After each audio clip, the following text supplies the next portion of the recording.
Aha masoya, barkamu da watan azumi. Sunana Umar India.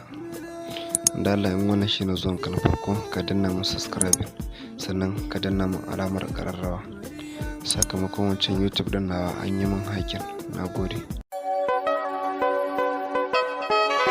Cikin zuciya ke ce mafarkin da na yi tunani nake ina zana maganki. Komai raka da ki manta a zuciya ta duka ke na ba mulki. Koda cikin dubuwan an jera komai da zana ne muke. Hawaye na kas yana zuba sanadi na ƙaunar ki.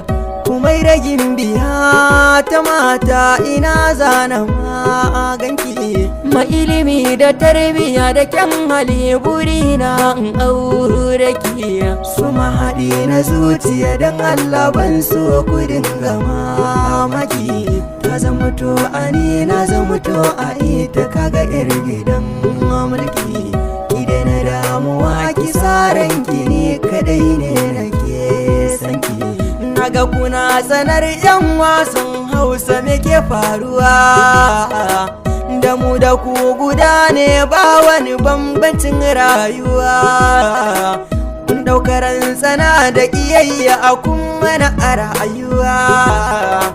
Mu ma muna da masu san mu, iyaye su haife mu, tarbiyyar su sun ba mu. Kuma mukan yi sallah kallo aka ci menene abin yakin mu.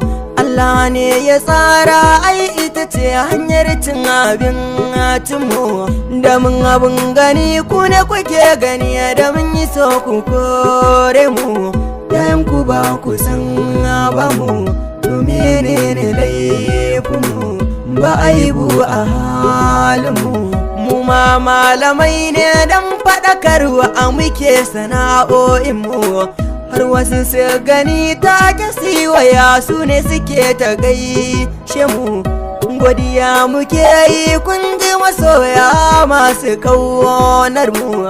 Mun san a inda rai da rabo har abada ba ku kyamar mu.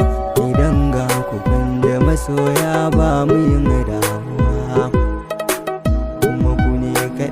Kuke cire mana duk damuwa.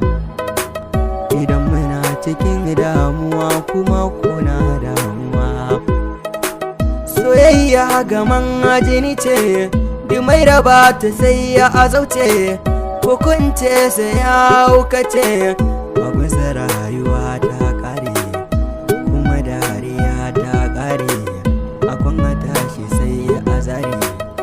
Zan so mutum dan Allah ba zan yaudare shi ba. A raba duk masoyan juna ba zan zo a ce